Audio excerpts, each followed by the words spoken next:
Hello everybody and welcome to another episode of EdgeCraft. I am your host Matt and it is great to see you today. Well, I've got an exciting episode for you today. We're going to do something a little bit different. You can see that I've got my enchanted pickaxe in my hand and I am ready to go mining. Because what we need are some diamonds. Diamonds! And we need these diamonds because, well, I need some armor. I mean, take a look. My stuff is half dead already, and I would just love to have some more diamonds for some good gear. So I can enchant it and get some good stuff. So that's what we're going to be doing for part of today. But the first thing I want to do before we get to that is this little bit. That's just bugging me for some reason. So I want to go and I want to clear that out real quick.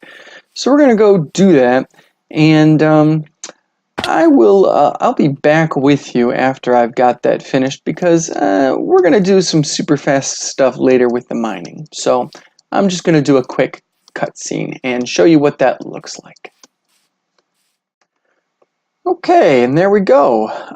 Got that all cleaned up, and so now our watchtower is just kind of on the highest point of this mountain.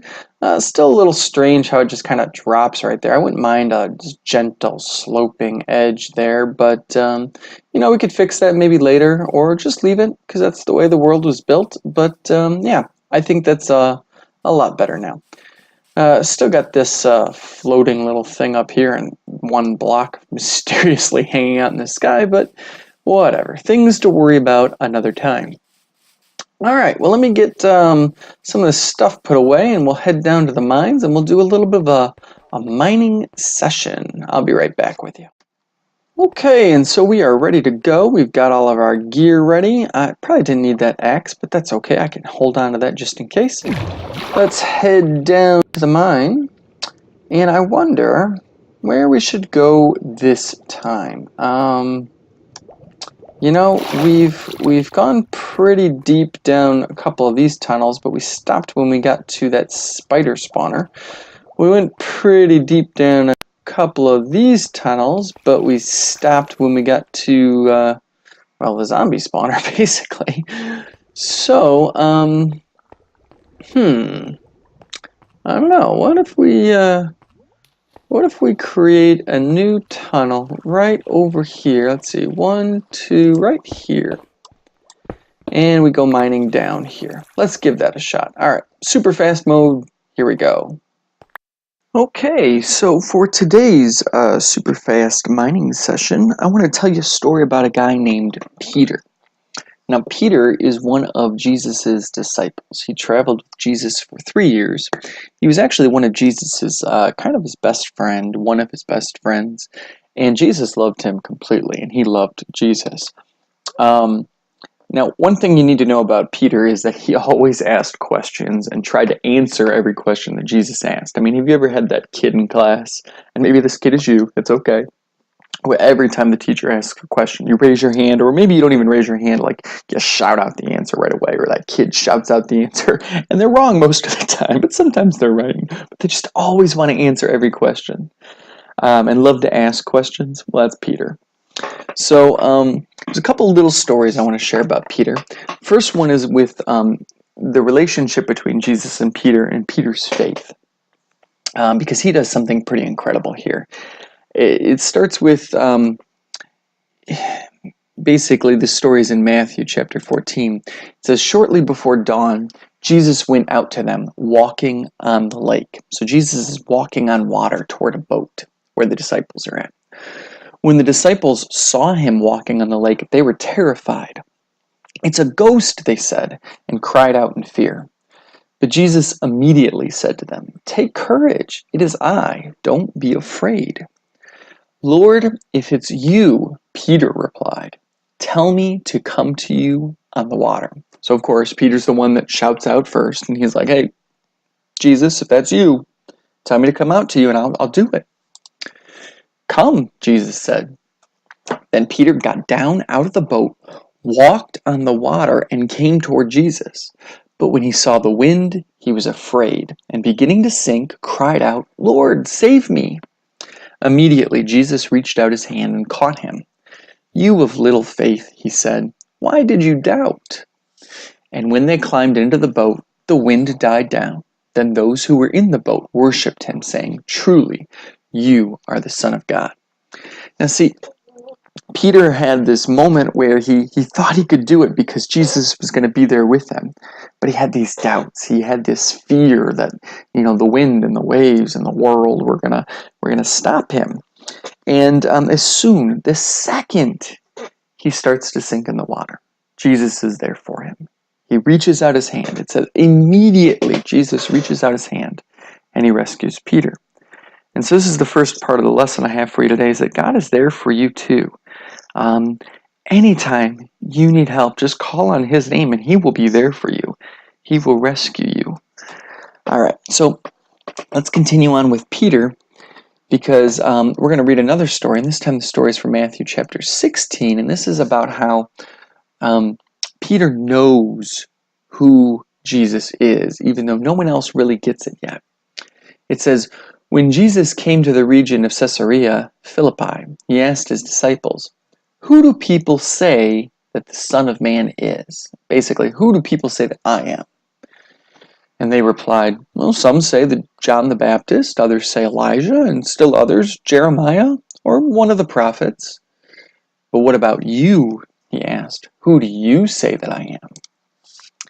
And of course, Simon Peter answers right off the bat, right away. And Simon Peter answered, "You are the Messiah, the Son of the living God."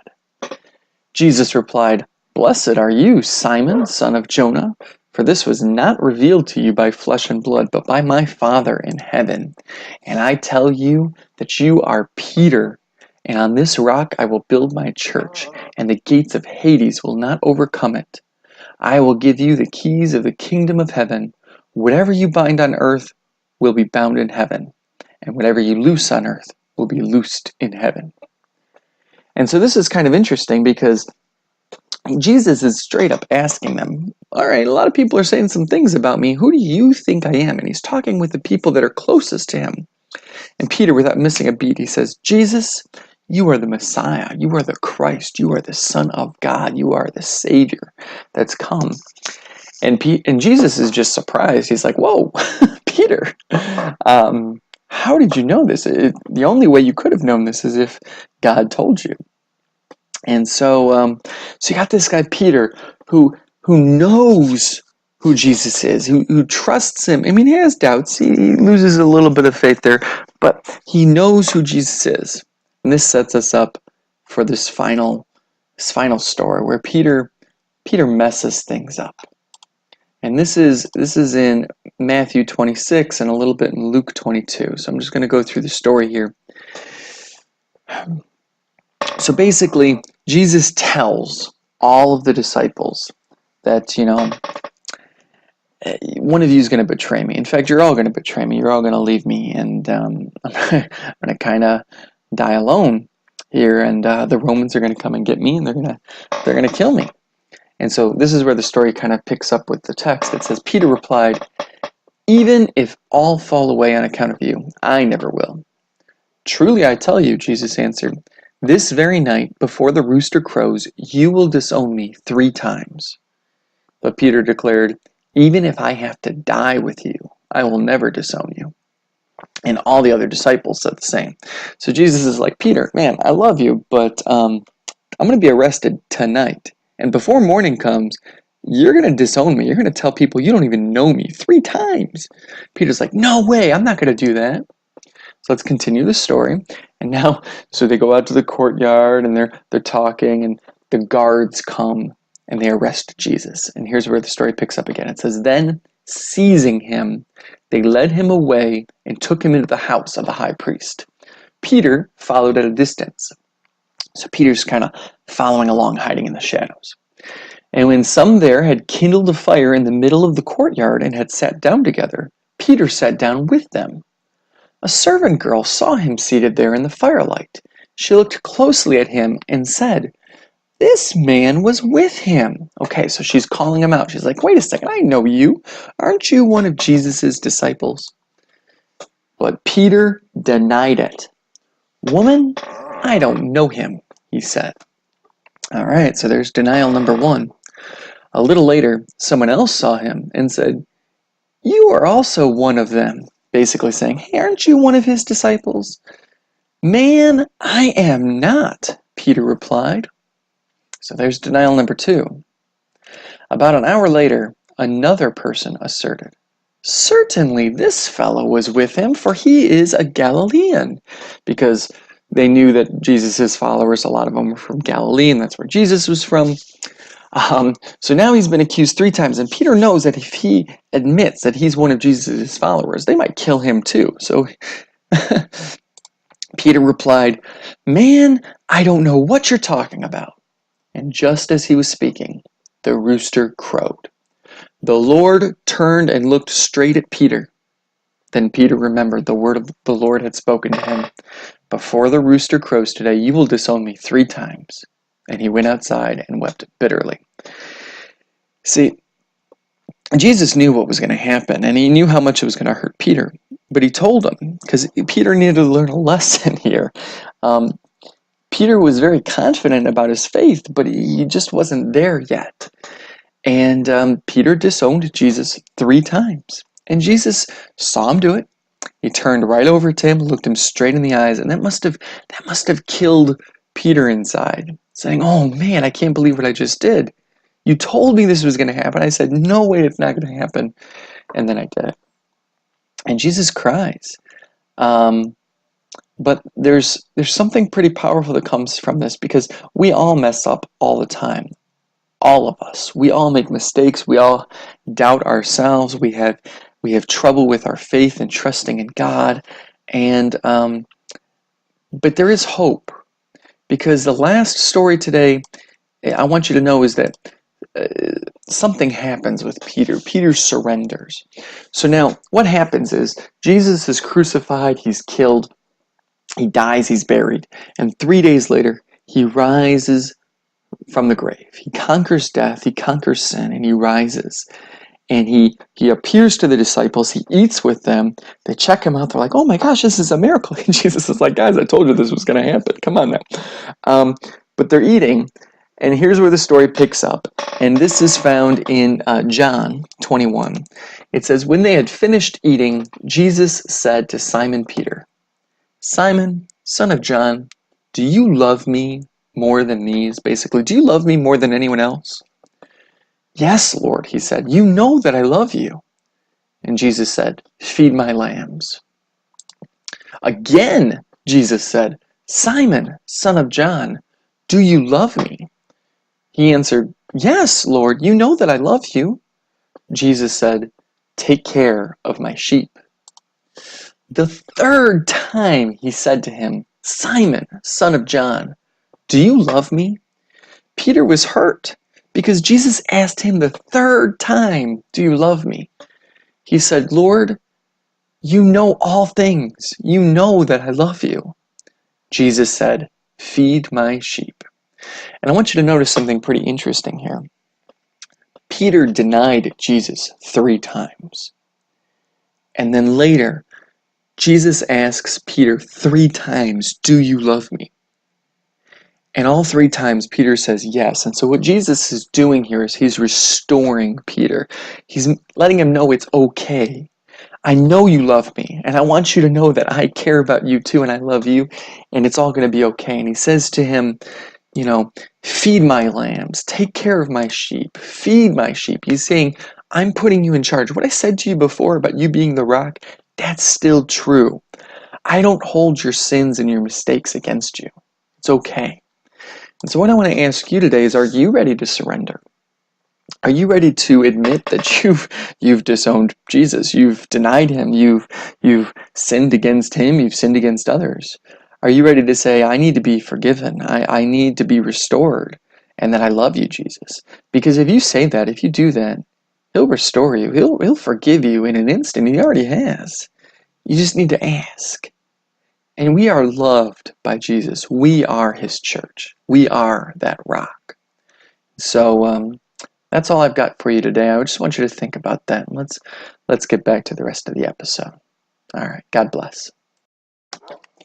Okay, and we're back. So, I would say that was a pretty successful mining trip. Let's check it out. We got almost 5 full stacks of lapis. We got 3, almost 4 stacks of coal. We got almost 3 stacks of iron, which is great. This is what I need a lot of. 10 emeralds. I'm really surprised about that.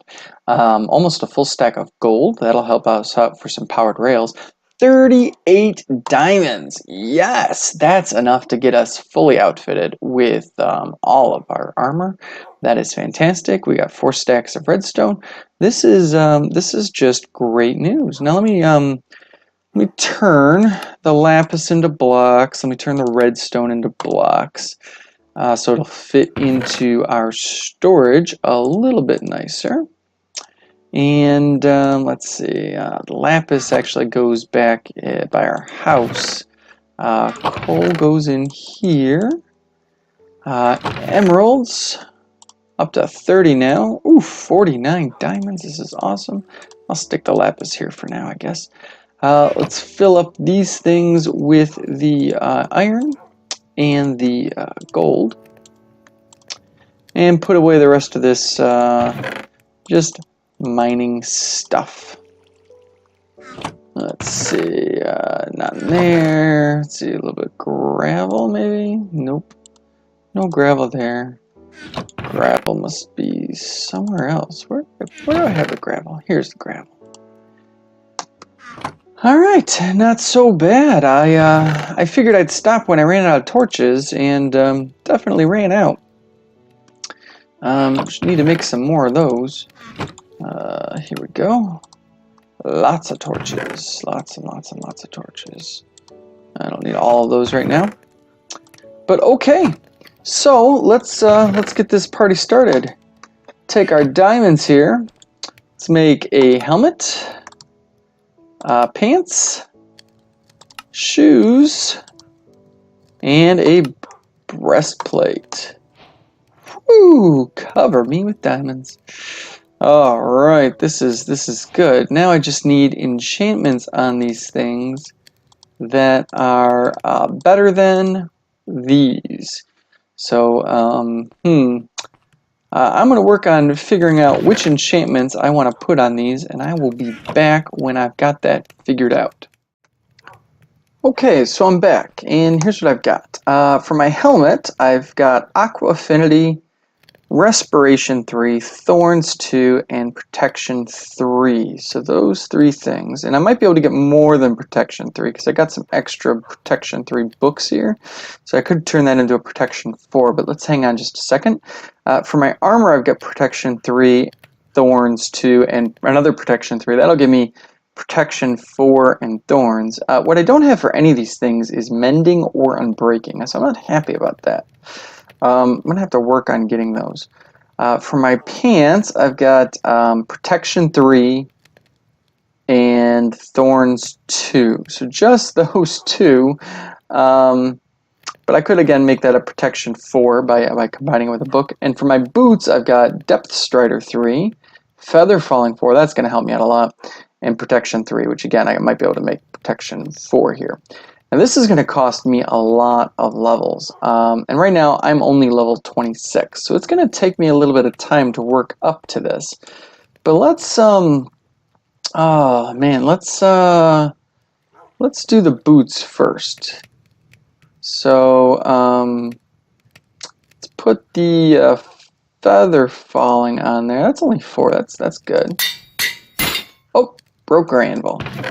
We're going to need to build another one of those real quick. Alright, let's put our iron back. Alright, put our anvil down. And, alright, so we still need Depth Strider. It costs another 7. Yeah, that's... I think that's the next one I want. How much does just a Protection 3 cost? 4, huh?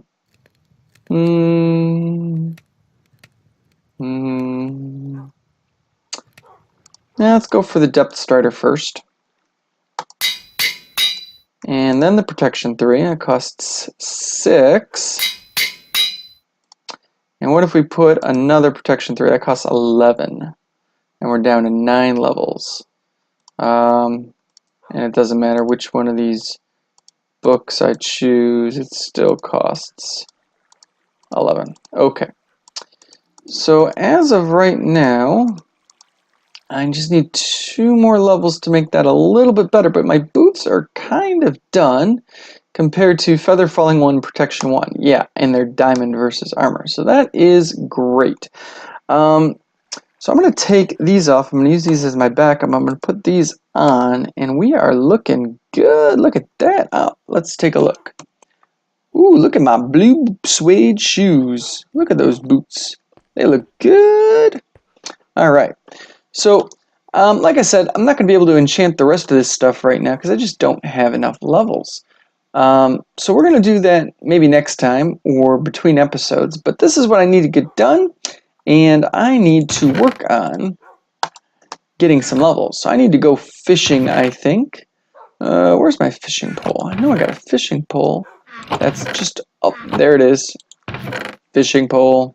So I'm going to have to go fishing and get some levels, but I will do that. And next time you see me, I will be one shiny blue dude. But thanks for watching. And I hope you enjoyed this episode and have yourself a great day. Bye.